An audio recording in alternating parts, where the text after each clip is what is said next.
Hey everybody, welcome back to our Liberty House. Again, this is Lucas, and today we have exciting news to share with you. Just last week, we finally got off the wait list, admitted into the Carmichael Community Garden, and this is the first day I'm working on the plot. We came out, we saw it last week, and now this weekend I'm ready to start working on it, which has been a dream of mine for so long, is to get into a community garden. Just for the space, the challenge, and most importantly, the community. So, there's probably 100 plots in here, and I'm just excited to learn from other people. So each plot is 20 feet by 20 feet, and we're going to try some in-ground gardening here. And so what you can see behind me is our plot. I'm doing 3-foot rows. One of them is 4 feet just because of the spacing. Don't hold me to it. But 3-foot in-ground gardening rows with 2-foot pathways. Everything's covered in wood chips here, and so it's a great weed deterrent. I came out early this morning and started measuring everything out. You'll see a little time lapse here in the next little cut. And I put some stakes down, ran some string to make sure everything's uniform, and then I started scratching out the wood chips to get down to bare soil, and then I started laying some compost. So this is 2 yards of compost behind us, and I don't know if I'm going to till it in yet or not. Well, that to be determined. Right now, it's just big rows with some compost.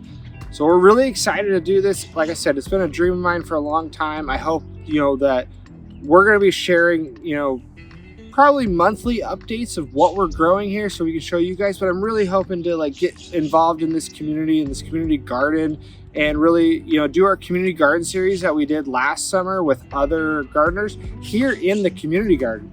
There's a lot of great gardeners here. Beth and I have been touring this place when we take Liberty down for walks in the park behind us. If the gate's been open, we've been walking through, and there's mind-blowing great gardeners here. So I would really love to interview them and share that community garden series in a true community garden. Really share our success and other people's successes here.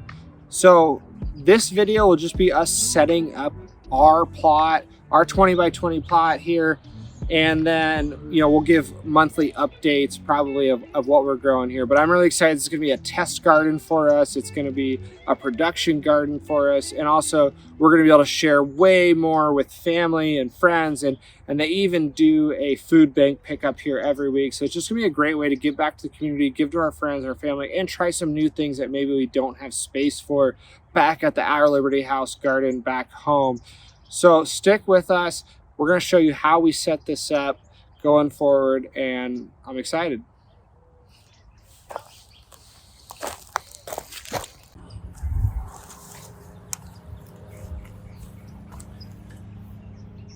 All right, full day 2 out here at the community garden plot.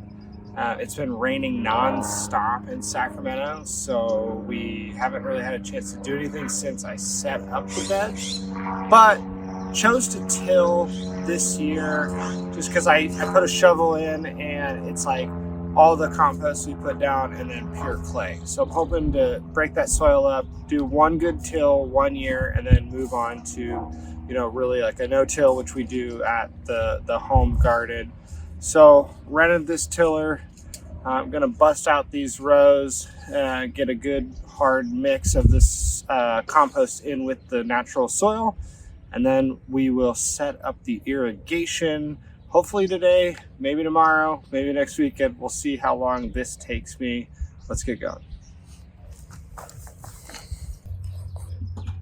All right, everything is tilled the best I could. Just got the soil mixed in a little bit. Gonna rake it out a little bit, and then it is time to start the irrigation. So I'll get a little bit more in depth with that soon. All right, time to set up the irrigation for the garden plots. We're going to do something a little bit different than what we've done at the OLH home garden.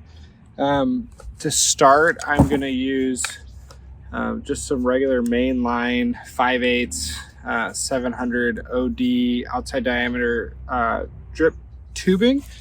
I'm going to run that from the hose bib right down here that you can't see all the way down this. That'll be the main feeder line. I'm going to use this compression fitting that has a hose hookup on it with a filter, which is important, so you don't want your stuff clogged up. Then I'll hook up a timer, just a battery operated timer, so we don't have to come out here all the time during the season to water. So just a very simple timer. This is the Orbit timer. Never used it before. Orbit's a reputable brand, so we'll let you guys know how this goes. And then for the rows, I'm going to do just drip tape. So it is 6-inch split, half a gallon an hour. Let me make sure that's right. Yep, half a gallon an hour drip tape.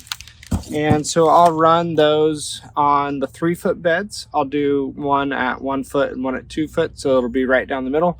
And then on the 3-foot or the 4-foot bed, I'll do 3 rows just to get an even transition of drip tape.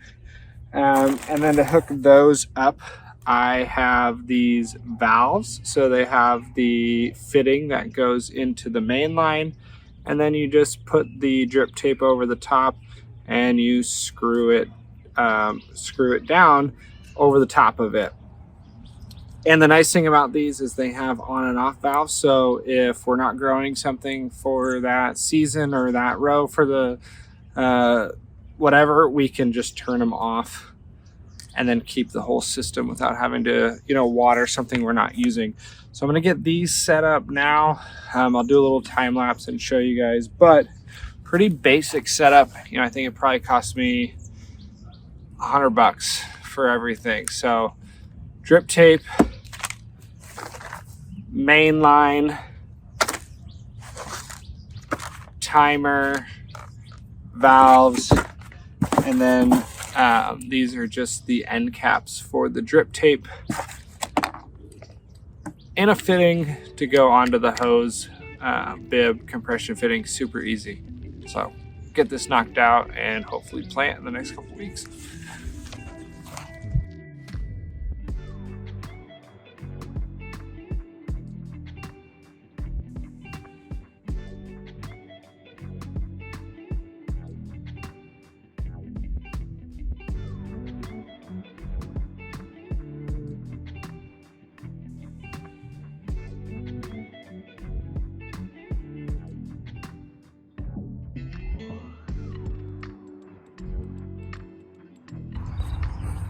All right, drip tape is in.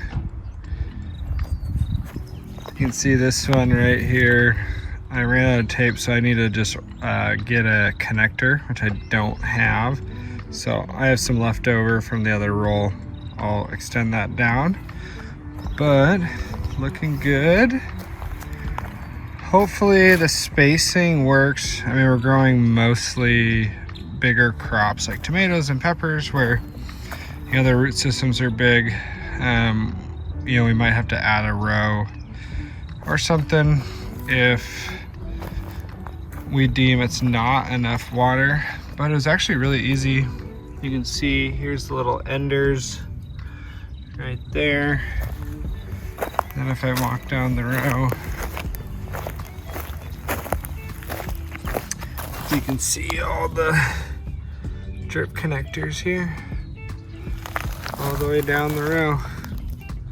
So maybe it took me like 45 minutes. All right, back out here at the home garden at our Liberty House, and I forgot to film a little exit. So I really appreciate you guys watching how we got that community garden set up.